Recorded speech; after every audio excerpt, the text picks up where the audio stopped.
আইসা দেখলাম তুমি কি শরীরের মধ্যে ধুলা বালু কাদা মাখায় শেষ করছো। হ্যাঁ, আজকে বের হলাম আরো একটি রোগীকে দেখার উদ্দেশ্যে, যেটি ইতিমধ্যেই চিকিৎসা করা হয়ে গেছে। এখন খোঁজ খবর নেওয়ার জন্য যাচ্ছি সে সুস্থ হয়েছে কিনা। যেখানে যাচ্ছি সেখানকার নাম হচ্ছে চরের গ্রাম। আমাদের রৌমারী পুরো থানাটাই তো একটা চরাঞ্চল। এখানকার মধ্যে গ্রামের নাম চরের গ্রাম, ঠিক এর আগে কখনো এভাবে শুনিনি। প্রায় সব জায়গাতেও গিয়েছি, কিন্তু নামটা নতুন লাগছে। যাই হোক, খোঁজ খবর নিলাম বলমারির দিকে হবে গ্রামটা। যাই হোক, বলমারি গেলাম। বলমারি যাওয়ার পর খোঁজ খবর নিলাম যে আর একটু দূরে, সেটা নাকি একদম ভারতের সীমান্তের কাছের একটা গ্রাম। আমরা খুঁজতে খুঁজতে ইতিমধ্যেই চলে আসলাম। জ্বর আসছিল অনেক, ঠান্ডা জ্বর কাশি। তুমি তো থাকো এলোমেলো ভাবে।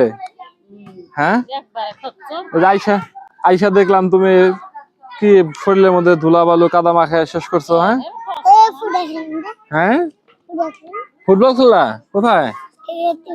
বাড়িতেই ফুটবল খেলো তুমি? মাঠে মাঠে খেলো না? যাও মাঠে। হ্যাঁ, ফুটবল খেললে তো একটু ভালোভাবে খেলতে হবে না? কোন ক্লাসে পড়ো তুমি? থাক, কোন কোন ক্লাসে পড়ো তুমি? ওয়ানে। কোন স্কুলে যাও? স্কুল কই? ব্রিজের মাথার ওই পাশে হাইটে হেঁটে যাও? একাই যাও? সবাই যায়। এখন ভালো আছো না, সুস্থ না এখন? হ্যাঁ, তাহলে চকচকে সুন্দর করে থাকা লাগবো। ওই যে মা যেটা বলে শোনা লাগবো, মার কথা শোনা লাগবো না?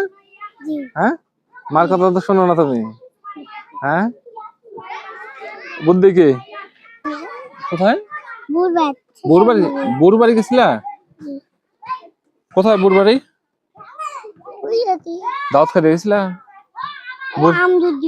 আম দুধ দেওয়ার জন্য? ও আচ্ছা, দিয়ে আসছো? এটাই।